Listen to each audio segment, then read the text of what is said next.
첫 번째 화면에 제가 권해드리는 권장 도서가 있습니다. 슬로우 리딩이라는 책인데요. 저희 강사들이 모두 읽고 연구 교재로, 학습 교재로 썼던 책이기도 합니다. 가운데 책자는 슬로우 리딩, 생각을 키우는 힘은 어머니나 아이와 함께 읽어도 좋겠다라는 이제 강력 추천하는 책입니다. 최근에는 느리지만 꼼꼼하고 비판적으로 읽는 슬로우 리딩을 이제 강조하고 싶은데요. 그렇다면 우리 아이들은 독서를 할 때 어떤 습관을 가지고 있을까? 그 다음 페이지에 보면 체크리스트를 올려봤어요. 어머니들도 여기 계신 어머님들이 한번 우리 아이는 어떤 부분에 해당할까를 한번 몇 가지 항목에 해당하는지를 체크해 보시면 좋겠습니다.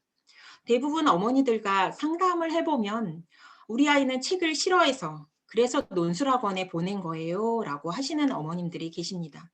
책을 싫어한다. 두 번째, 독서 습관, 안 좋은 독서 습관.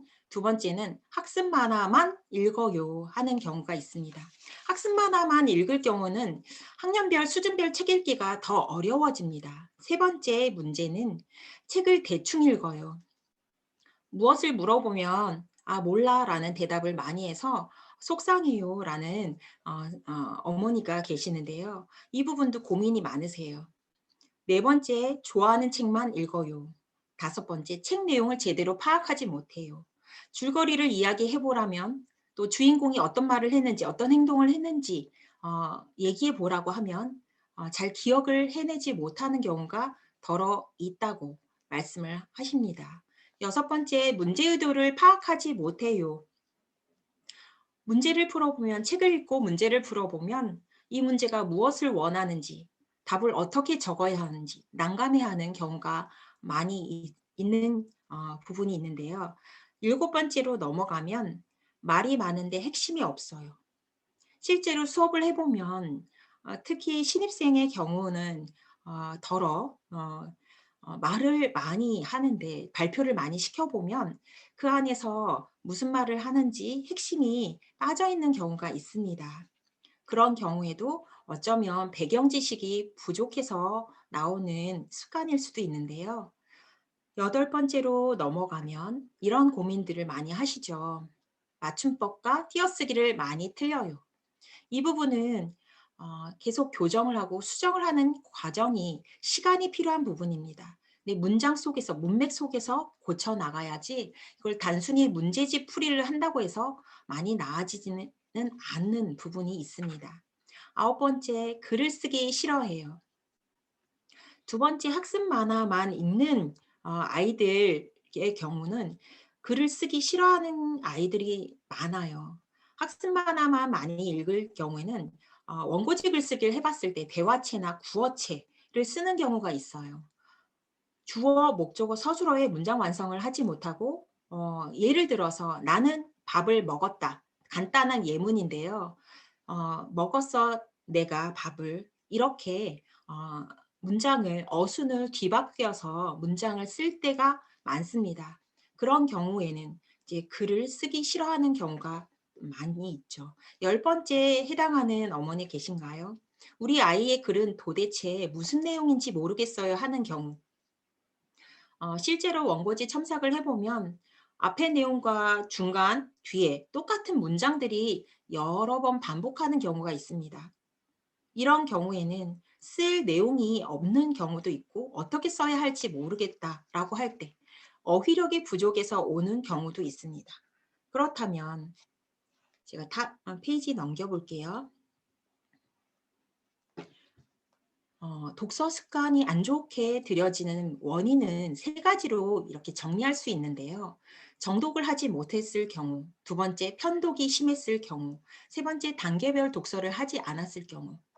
우리 아이는 정독을 하지 못한 것뿐만 아니라 끝까지 읽어내지 못하고 중간에 포기하는 경우, 특히 딱딱한 책, 지루한 책, 비문학 책은 끝까지 읽어내질 못해요 하는 경우가 있습니다.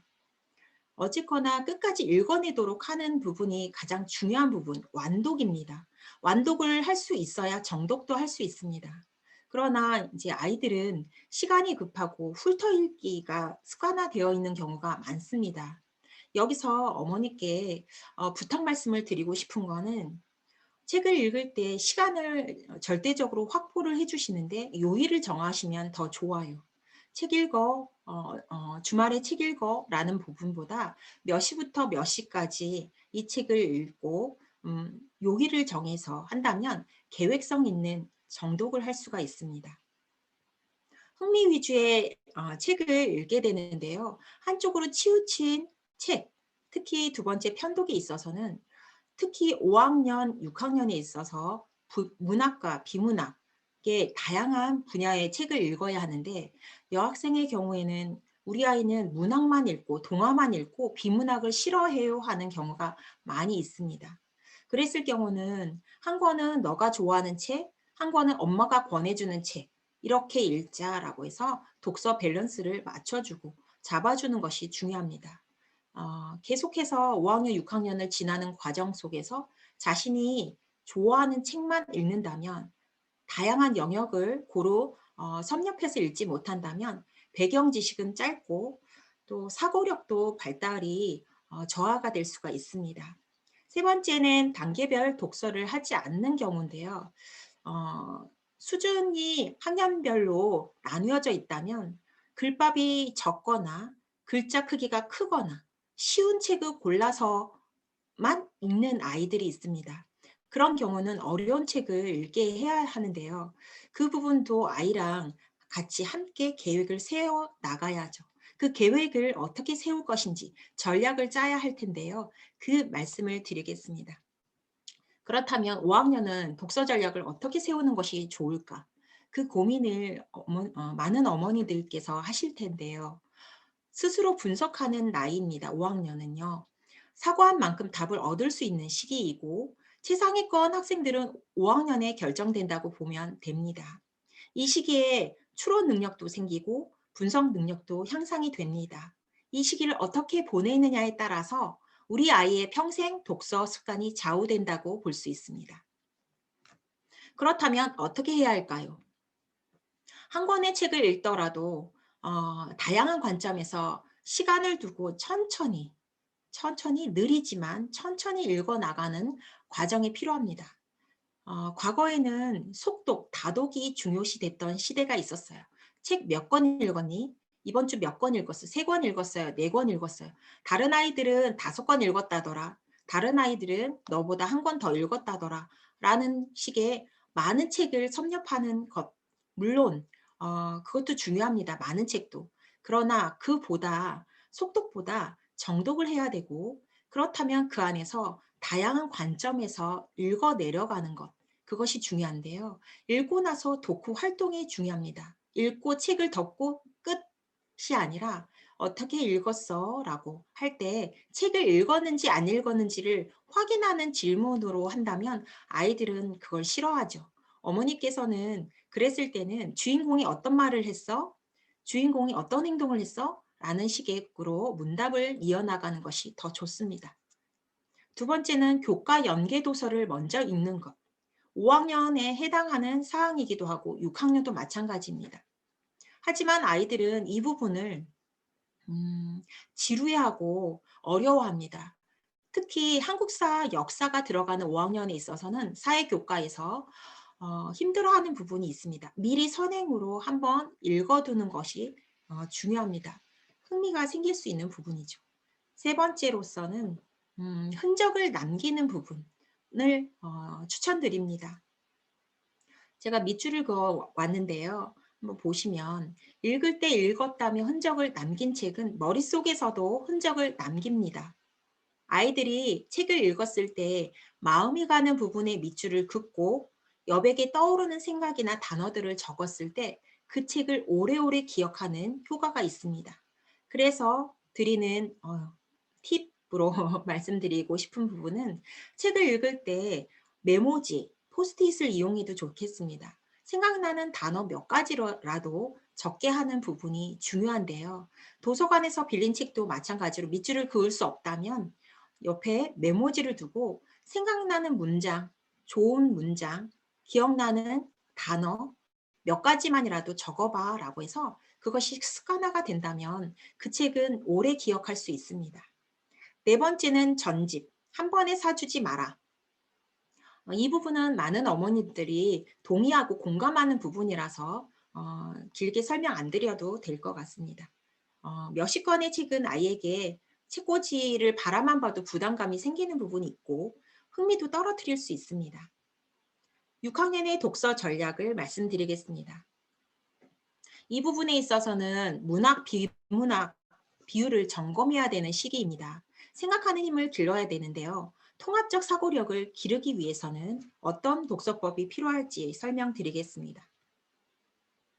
첫 번째, 비율을 점검하는 부분에서 앞서도 설명한 부분이 있습니다. 비문학, 독서 비율을 어떻게 점검할 것인가. 아이와 의논을 해야 합니다. 어떤 책을 읽을까를 같이 계획을 세워야 하는데 책을 읽고 있구나라고 안심을 하는 경우가 많습니다. 우리 아이 책을 읽고 있네? 그럼 됐지가 아니라 어떤 책을 읽고 있는지, 어떤 영역인지를 살펴보시는 것도 중요합니다. 6학년 이전까지 아이들은 특정 분야에 집중된 독서를 하는 경우가 많습니다. 대다수 아이들이 그렇죠. 물론 자신이 관심 있는 분야를 중심으로 다양한 영역을 확장해 나가는 것은 중요합니다. 하지만 대부분의 아이들은 자신이 관심 있는 분야만 읽고 새로운 영역을 접할 때는 힘들어합니다. 싫어하고 읽기 싫어하고 중간에 포기하는 경우도 있습니다. 건성으로 읽는 경우도 많죠. 초등학교 6학년 시기는 글 속에서 중요한 문단이나 문장, 낱말을 찾아내고 중요한 중심 내용을 통해서 글의 내용을 짐작하고 추론하는 시기입니다.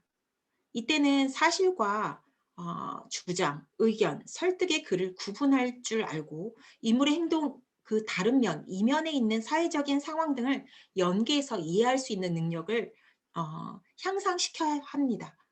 그 시기에 이 부분이, 이 능력이 형성될 수 있는 시기이기 때문입니다. 그 다음으로 그렇다면 퍼센트를 비율을 어떻게 할 것이냐. 4대 6, 40대 60%로 비문학의 비율을 5학년보다 6학년에서는 더 늘려야 합니다. 여학생의 경우 정치나 경제, 시사, 역사를 싫어하는 경우가 더러 있는데요. 그런 경우에도 억지로라도 읽어야 되는 부분인데 그 억지가 쉽지 않습니다. 그래서 학원을 통해서 사교육을 통해서 그 힘든 부분을 아이들과 함께 토론하면서 토의하면서 읽어내려 간다면 한번 배경 지식이 쌓인 부분은 그 분야에서 다시 한번 읽었을 때 어려움이 없습니다. 두 번째는 고전 읽기. 저희 6학년이 10월에는 고전 읽기 수업을 합니다. 지난달 5월 달에도 논어 고전 읽기 수업을 했습니다. 한 권만 제대로 읽어도 수백 권의 책을 한 번에 읽는 효과가 있습니다. 고전은 우리 아이들에게는 굉장한 사고력의 확장 능력을 심어줄 수가 있습니다. 각 교과와 밀접하게 연계된 고전은 특히나 어휘력의 향상을 보여주는데요. 이 부분을 강조하고 싶습니다. 이따가 연관 프로그램을 설명할 때 다시 설명드리겠습니다. 그 다음 페이지에는 필독서를 먼저 봐라. 이제 인터넷이나 선생님이 강추하는 필독서를 먼저 순위에 올려서 그 하나씩 하나씩 체크하면서 읽어 나가는 것도 중요합니다. 계획을 세우라는 부분이죠.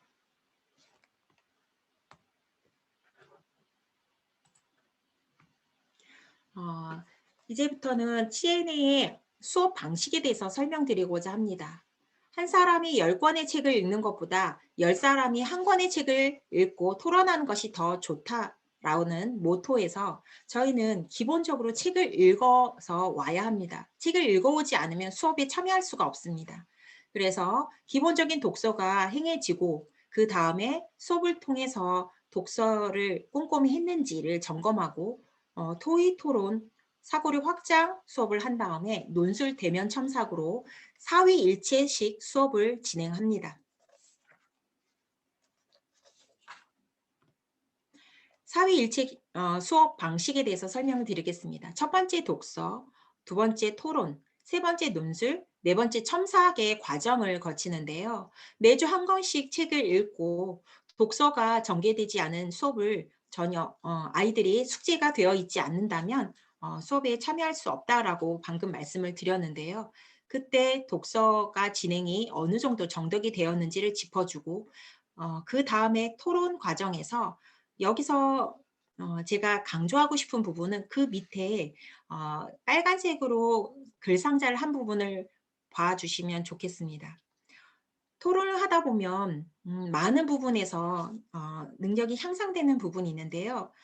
토론 주제가 정해지고 토론 제시문을 읽고 나서 집에서 인터넷으로 자료를 조사해 오는 능력이 생깁니다. 내가 찾아온 그 글들이 조사 내용들이 우리 팀에게 어떤 영향을 끼칠지도 생각하면서 조사를 해오고 있고요. 두 번째는 논리적 사고에 필요한 지식 습득을 위한 읽기 능력이 향상이 됩니다. 그 이유는 토론 제시문이 주어지는데요. 어, 어, 뒤에 이어질 워크북을 하나하나 꼼꼼히 살펴봤을 때 제가 설명드릴 부분입니다. 토론 제시문이 주어지면 그 제시문을 꼼꼼히 읽고 근거를 찾아내는 읽기 능력, 독해력이 향상이 되고 또한 자기가 발표를 할 때 발표하기 전에 글쓰기를 먼저 합니다. 내가 발표할 내용은 문맥에 맞게 논리적으로 글을 쓰는 능력을 향상시킬 수 있는 부분입니다. 또한 발표가 있으므로 스피치가 말하기 능력이 향상이 되고 있고요. 또한 듣기, 경청하는 능력도 향상을 시키고 있습니다. 세 번째, 논술과 첨삭이 이어지고 있습니다. 토론 수업을 끝나고 나서 토론을 바탕으로 주제로 글을 쓰기도 하지만 선생님이 정한 주제와 워크북에 나와 있는 주제 중에서 한 가지를 골라서 논술을 진행을 하고 화면에 보이는 것처럼 논술 첨삭 사례를 보시면 이 안에서 맨 처음에 글 쓰기 전에 글 계획표를 짭니다. 개요 짜기를 하는데요. 많은 아이들 중에 이제 신입생의 경우는 개요 작성에 대한 것을 습관화가 되어 있지 않은 경우가 있습니다. 그래서 글을 써보자라고 했을 때 선생님의 설명을 먼저 듣고 나서 본인이 쓸 글을 계획을 하지 않고 바로 원고직을 쓰기 첫 칸부터 채우는 아이들이 있습니다.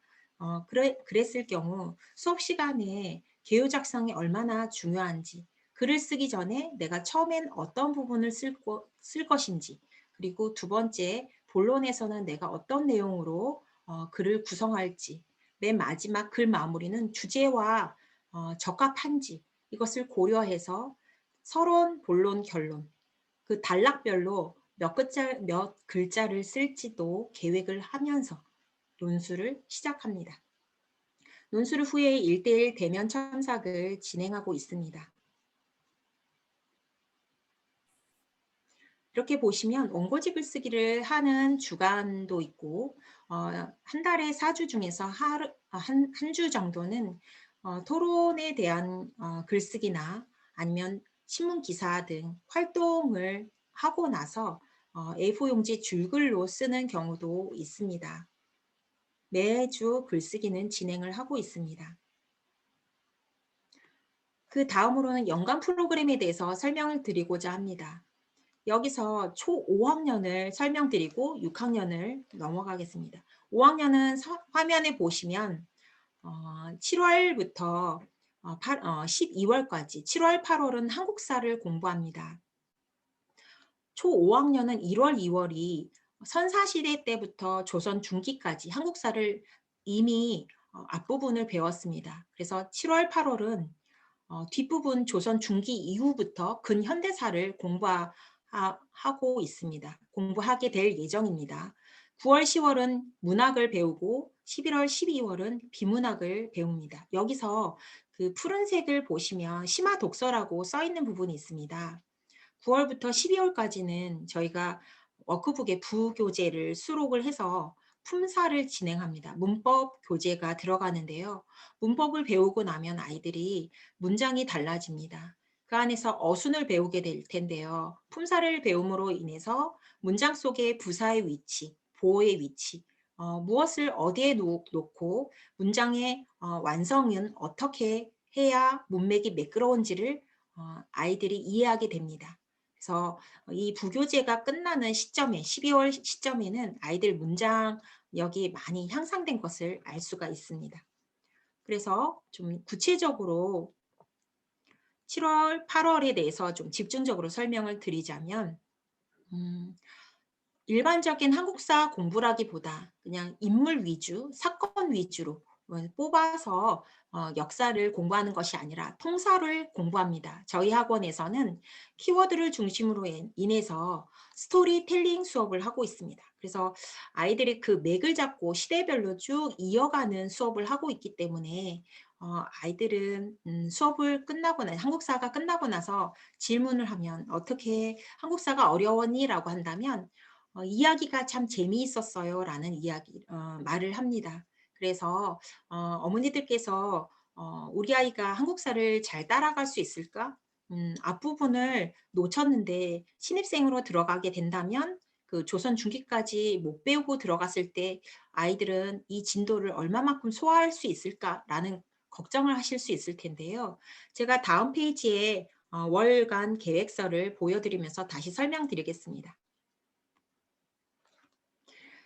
지금 재미있다 한국사 책이 시리즈가 저희 선정도서 6권 시리즈를 진행하는데요. 그중에 3권을 배웠습니다. 이미 1월, 2월에. 그래서 4권부터 5권, 6권 이렇게 3권을 7월, 8월에 진행을 하는데요. 만약에 7월에 신입생으로 들어올 예정이라면 생각이 있으시다면 재미있다 한국사라는 선정도서의 3권을 총 6권을 구입을 해 주시고 그중에 3권을 한번 아이가 좀 편안하게 읽고 학원에 올 수 있게 한다면 무리 없이 조선 중기 이후부터 진행을 하는데 잘 따라오리라 예상을 합니다. 지금 조선 후기의 변화상이나 개항 전후부터 대한제국 시기까지 근대화 운동에 대해서 중점적으로 7월에는 배우고 현대사는 8월에 배울 예정입니다. 제가 7월까지만 설명을 드리고 그렇다면 워크북 구성은 어떻게 되는지 구체적으로 설명을 드리겠습니다.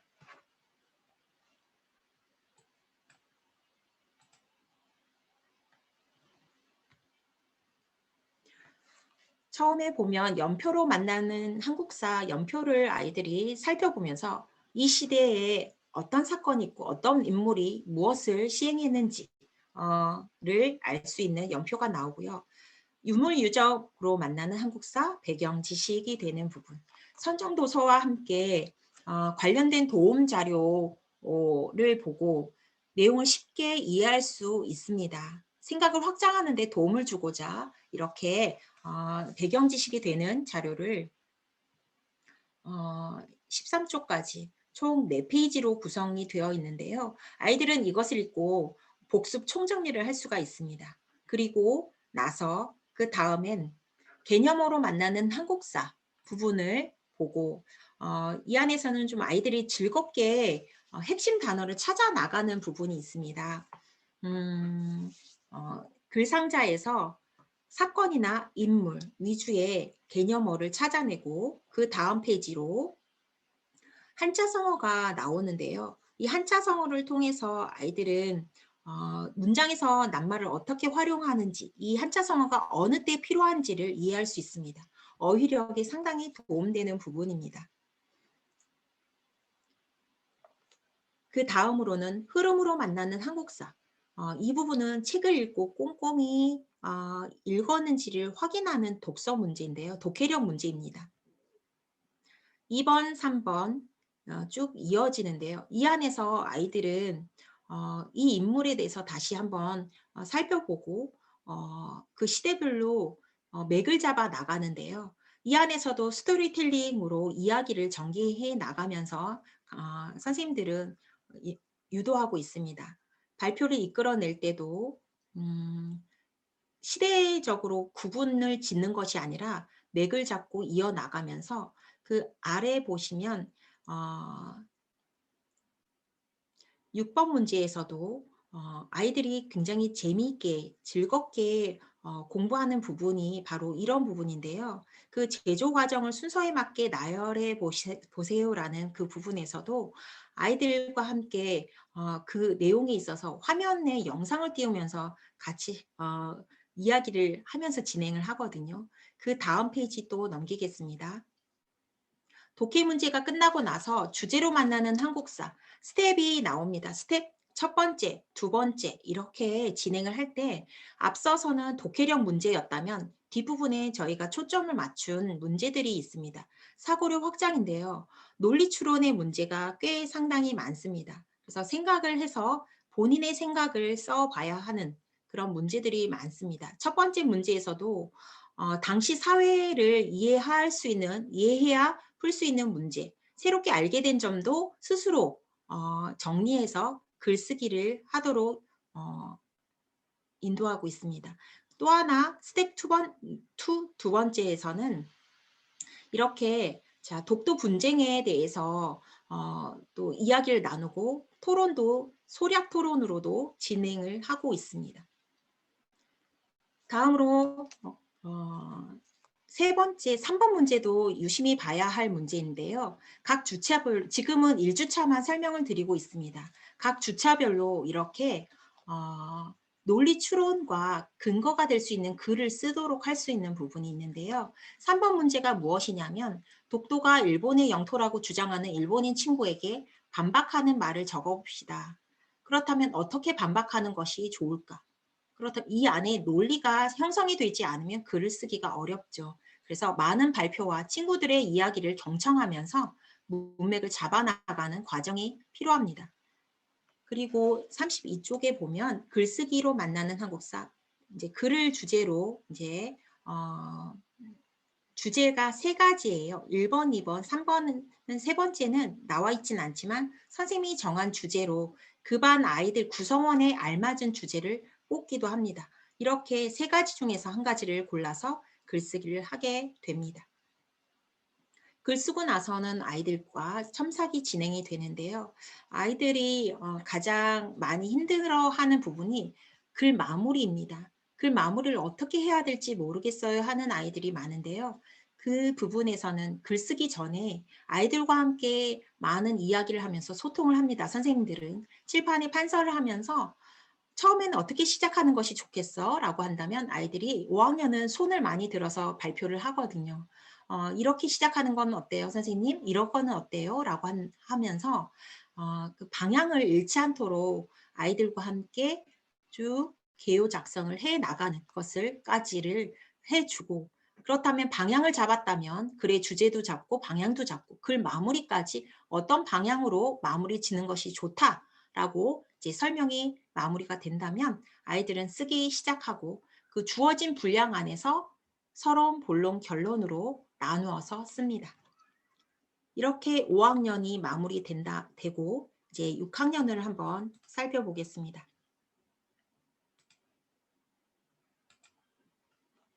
6학년은 7월부터 2월까지는 베스트 컬렉션을 공부합니다. 베스트 컬렉션이라고 하는 부분은 저희가 예비 중1 프로그램의 이름을 명명한 것인데요. 내년 중1이 자유학년제로 수행평가 준비도 어느 정도는 해 놓아야 하는 시기가 바로 이번 초6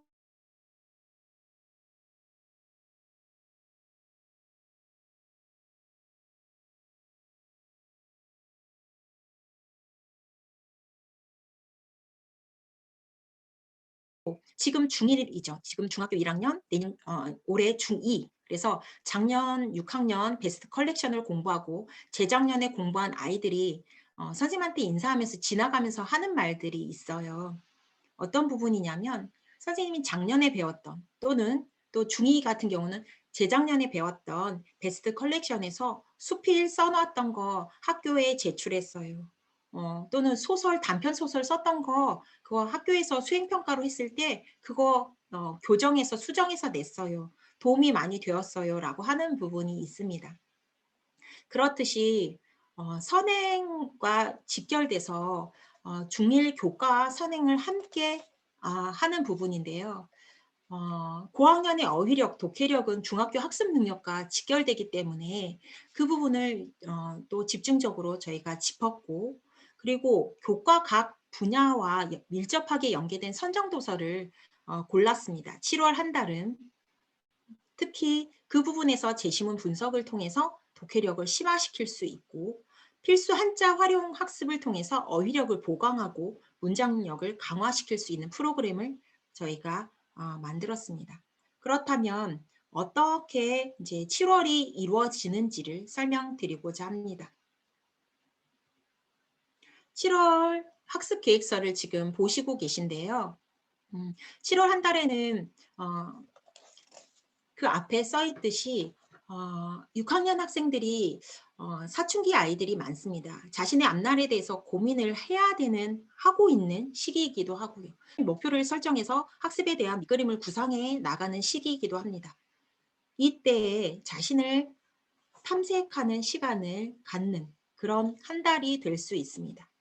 그래서 7월 한 달은 이렇게 자기 자신에 대해서 탐색하는, 그래서 1주차를 제가 워크북 구성에 대해서 보여드릴 텐데요. 작년 한 해도 제가 이 7월에 이 공부를 했을 때 아이들이 많은 이야기를 쏟아냈던 것으로 기억합니다. 그 과정 안에서 7월이 지나가고 8월, 9월, 10월에 있을 그런 베스트 컬렉션의 프로그램도 아이들이 개정 교육 과정이 주요 내용인 학생 중심의 참여 수업을 많이 할 수 있는 그런 프로그램으로 진행이 되고 있기 때문에 토론, 토의 수업이 굉장히 많습니다. 그래서 그 6개월 가량 중등 학습을 앞서서 진행한다고 보시면 되겠는데요. 그 다음 페이지에 나오는 워크북 구성 1주차를 보시면서 다시 설명드리겠습니다. 1주차 예시인데요. CNA는 첫 번째 독서 노트를 쓰게 합니다. 줄거리를 쓰고 기억에 남는 문장을 쓰고 느낀 점을 쓰고 도서 평까지, 이것도 숙제의 한 일환으로 써와야 하는데, 신입생의 경우는 줄거리 요약을 잘 하지 못하는 경우가 덜어 있습니다. 세 줄로 끝나거나 두 문장으로 끝나는 경우가 많은데요. 어떻게 요약 정리를 할 줄을 모르겠어요 하는 아이들도 있고,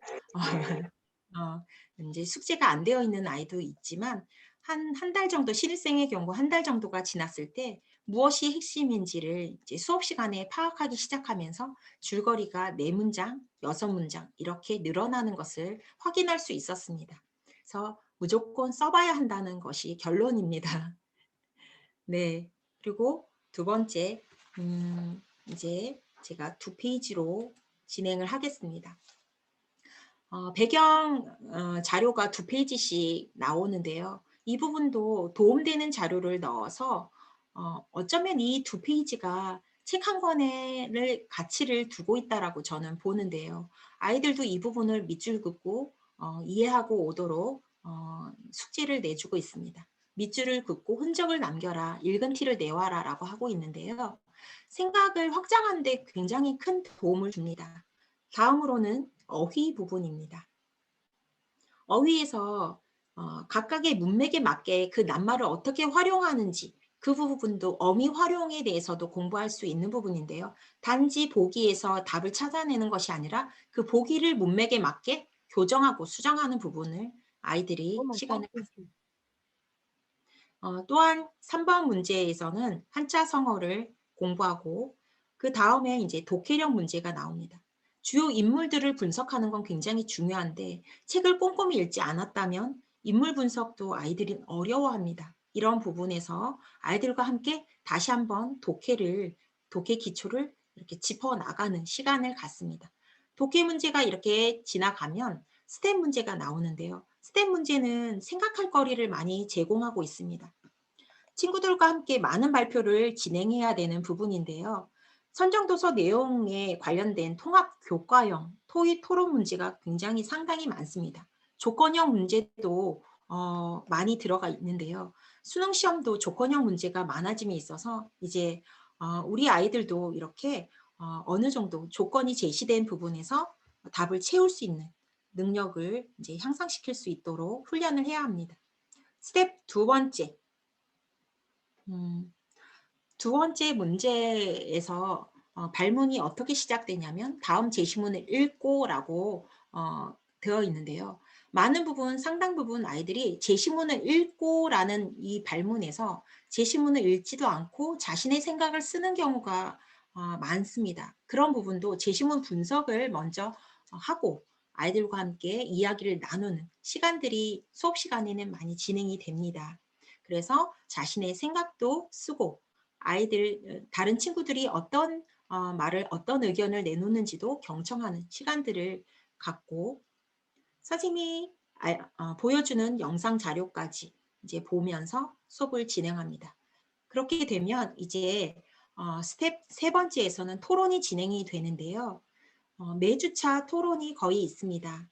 6학년은 특히나 토론을 중요하게 하고 수업 시간의 배정을 시간 배분을 토론 시간을 많은 부분을 책정을 합니다. 또 지금 보시면 입장 1팀 빨간색으로 되어 있는 이 두 페이지에 해당하는 제시문이 나오고 그다음 페이지로는 입장 2팀 초록색으로 나오는 부분 두 페이지 이렇게 토론 제시문이 나오는데요. 이 제시문을 읽고 내가 생각하는 주장하는 부분은 입장 1팀이야. 나는 입장 2팀의 주장을 하고 싶어. 라고 해서 써오는 것이 아니라 한쪽으로 치우친 가치관이 형성될까 봐 우려하는 생각에서 두 가지 모두 숙제를 해와야 합니다. 입론을 써와야 하는데요. 그 다음 페이지에 토론 준비표를 보여드리겠습니다. 그렇게 되면 왼쪽 페이지에 보면 토론 준비표가 나오는데요. 아직까지는 초등학생이라서 예비 중일이긴 하지만 중등과는 별개로 쟁점을 찾아내는 데는 어려움을 호소하고 있습니다. 그래서 쟁점을, 중심 근거를 이렇게 친절하게 짚어주고 나머지 뒷받침 근거를 찾아내는 그런 훈련을 하고 있는데요. 그렇다면 집에서 해와야 하는 부분은 제시문을 분석해서 근거를 찾을 수 있어야 됩니다. 근거를 세 가지를 찾아온다면 수업 시간에 그것을 토대로 선생님과 이야기를 하면서 아, 내가 근거를 잘 찾았구나. 아, 내가 근거를 방향을 잘못 잡아서 잘못 찾았구나. 이런 부분을 선생님과 함께 토의하면서 토론하면서 다시 교정하고 바르게 고쳐나가는 시간을 갖습니다.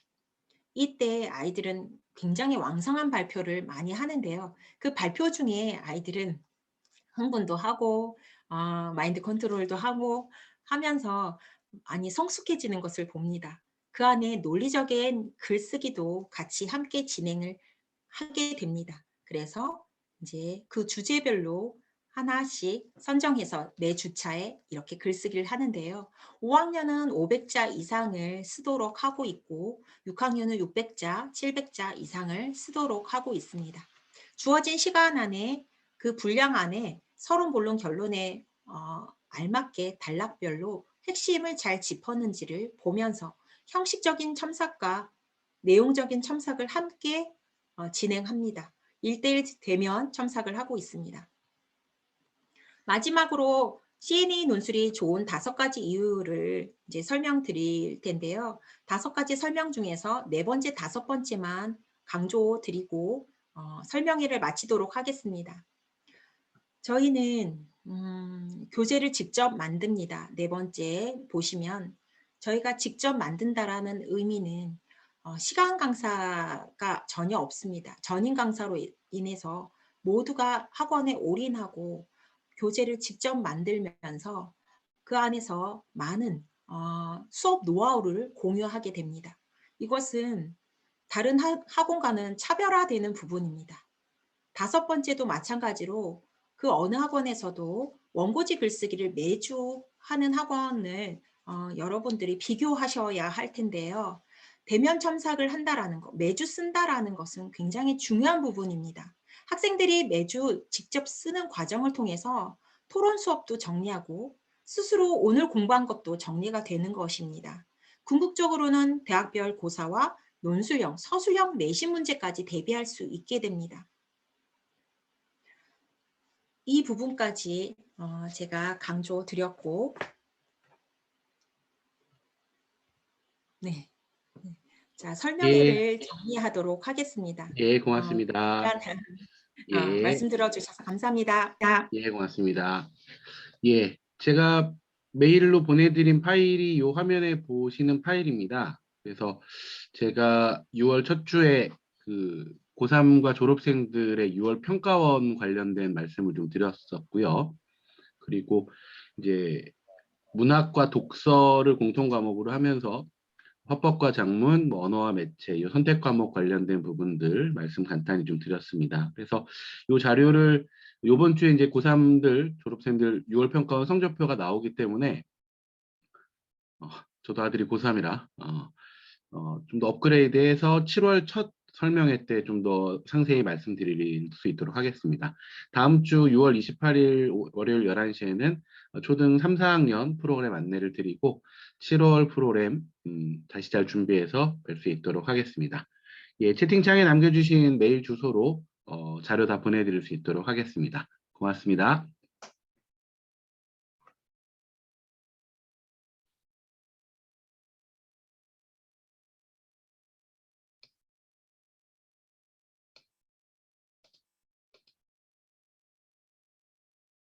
네, 고맙습니다.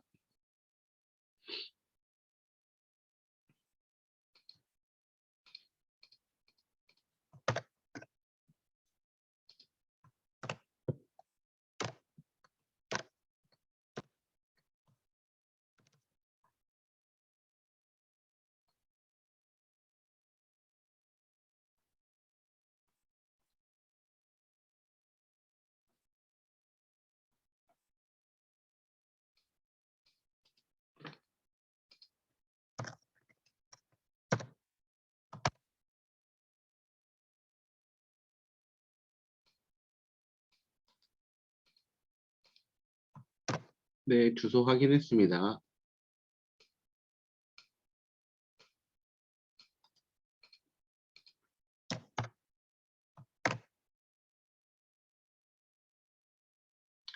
다큐 제목은 공부하는 인간입니다.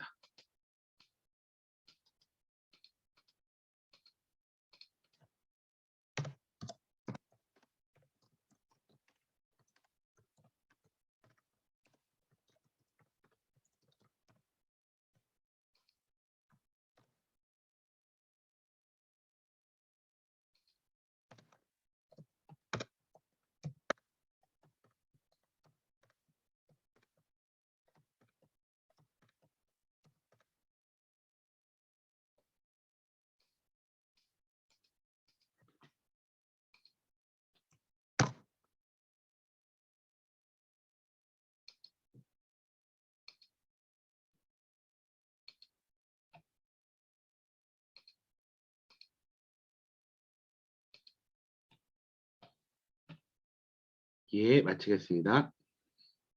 메일 다 보내드렸습니다.